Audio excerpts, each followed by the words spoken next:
베드로전서 1장 10절에서 16절까지 말씀입니다. 우리는 어제 본문의 마지막 구절이 믿음의 결국은 곧 영혼 구원이다라고 하는 것을 9절에서 보았습니다. 그리고 오늘 본문 10절에 보니까 이 구원에 대해서 이제 너에게 임할 은혜를 예언하던 선지자들이라고 시작을 합니다. 무슨 말이냐면 우리가 믿음의 결국이라고 하는 것은 결국 이 땅에서 뭔가를 많이 누린다라고 하는 개념이 아니라 결국 믿음의 종착지는 어디냐? 영혼 구원을 받는 것이다. 하나님 나라에 들어가는 것이다. 라고 하는 것을 이 1세기 교회 성도들에게 베드로가 지금 알려주고 있는 거예요. 그러니까 그들은 핍박받고 고난받았지만 예수를 믿음으로 인하여 이 땅에 잠깐의 시간은 지나갈 것이고 하나님께서 주실 그 영광스러운 날이 오게 될 것이다 라고 하는 것을 들었는데요. 근데 이 구원에 대해서 구약의 선지자들은 이 구원이 이루어지기까지 하나님께서 어떻게 일하시고 역사하실까, 메시아는 어떻게 임하게 될까, 여기에 대해서 연구하고 부지런히 살펴왔던 것이다 라고 오늘 본문이 이야기하고 있는 것입니다. 그러니까 지금 1세기 교회 성도들과 저와 여러분은 이미 누리고 있는 구원이지만 이것이 성취되기 전까지 구약의 선지자들은 메시아가 오실 것은 아는데, 하나님께서 구원의 역사를 이루어 가실 것은 아는데 어떻게 될지는 완전히 알지는 못했던 것이죠. 그래서 그것을 알기 위해서 연구하고 살피고 하나님 어떻게 임하는 것입니까? 그것은 어떻게 완성되는 것입니까? 이 이야기가 바로 오늘 본문 10절, 11절, 12절 내용인 것입니다. 10절을 다시 보면 이 구원에 대하여는 너에게 임할 은혜를 예언하던 선지자들이 연구하고 부지런히 살펴서 자기 속에 계신 그리스도의 영이 그 받으실 고난과 후에 받으실 영광을 미리 증언하여 누구를 또는 어떤 때를 지시하는지를 상고하니라. 이게 정확하지가 않은 거죠. 우리는 이루어졌으니 누리고 있지만 이렇게 될 것이다라고 하고 있지만 그것을 실제로 보고 경험한 것은 아니기 때문에 상고하고 있는 거예요. 그리고 12절에 보면 이 섬긴 바가, 그러니까 이 일들이 이루어질 것에 대해서 예언하고 연구하고 했던 것이 이 섬긴 바가 그들 자기를 위한 것이 아니라 너희를 위한 것임이 계시로 알게 되었으니, 이 너희는 바로 오늘 이 편지를 받아들고 있는 예수님의 이 십자가의 죽으심과 부활로 인해 이루어진 구원의 완성을 경험하고 있는 이 교회 성도들에게, 1세기 교회 성도들에게 너희를 위한 계시였음을 너희가 경험하고 있는 것이다. 이것을 알려주고 있는 거죠. 그러니까 9절까지는 믿음이 무엇인가, 그리고 믿음의 종착지가 어디인가, 그 영혼 구원이라고 하는 것을 너희가 알아야 된다. 그리고 이 구원에 대해서는 이미 구약의 수많은 믿음의 선지자들이 외쳤고 예언하였고 또 알고 싶어 상고하였던 것이 지금 너희에게 이루어진 얼마나 큰 은혜냐, 지금 이것을 말하고 있는 거죠. 우리가 세상을 살다 보면 누군가는 기다리던 그런 세상이 누군가는 누리고 있는 거죠.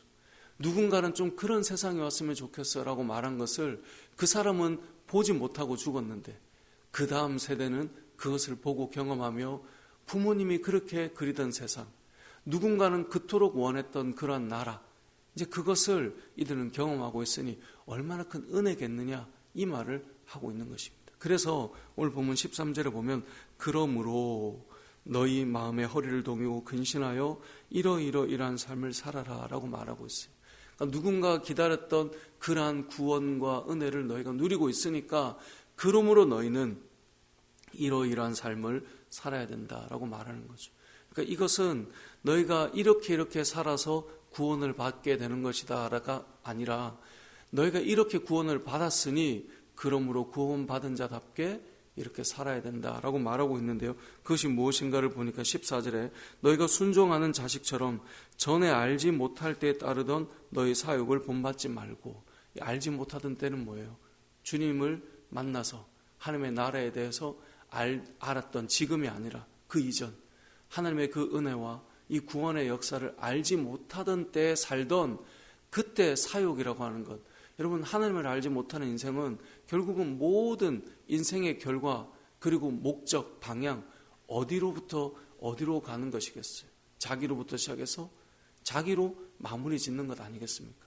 왜 그렇게 사는가? 자기 욕심이고 자기 욕망이고 자기의 어떤 쾌락이고 자기의 어떤 추구함들을 향해 걸어가는 것이죠.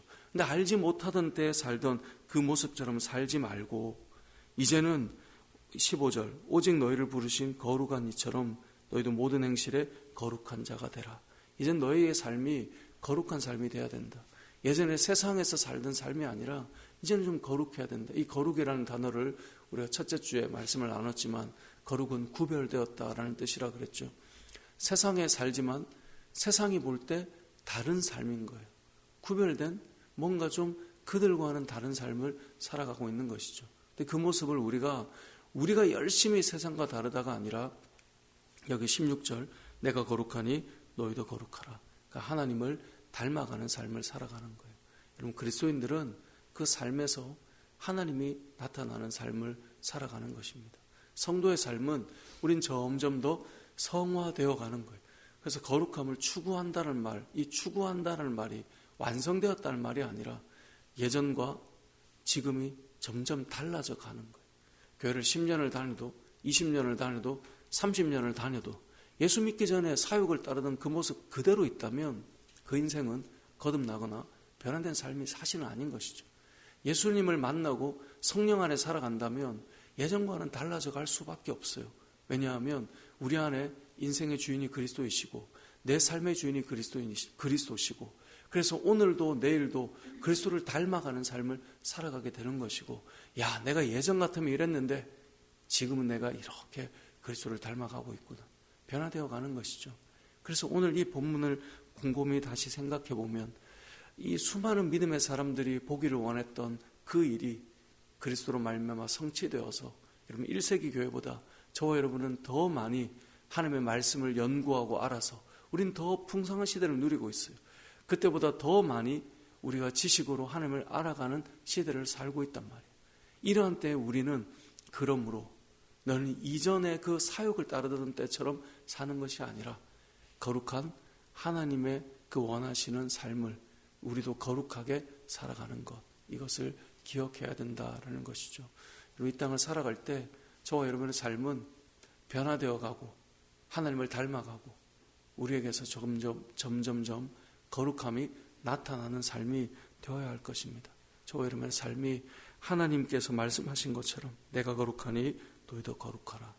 우리 은혜 울림 교회가 하나님의 성품을 닮아가는 교회가 되고 저와 여러분의 삶이 그리스도의 성품을 닮아가는 삶이 되고 세월이 흐를수록 점점 더 아직 우리는 여전히 사도 바울의 고백처럼 내가 이미 얻었다함도 아니요 우리는 아직 얻지 못했어요. 아직 표대를 향해 가고 있어요. 어떤 그 사명을 향해 달려가는 길 속에 우리는 여전히 또 변화되어서 여러분 세월이 많이 흘러갔을 때 저와 여러분의 삶에는 그리스도의 영광스러움만이 나타날 수 있는 그런 믿음의 삶이 되시길 주님의 이름으로 축복합니다. 아멘.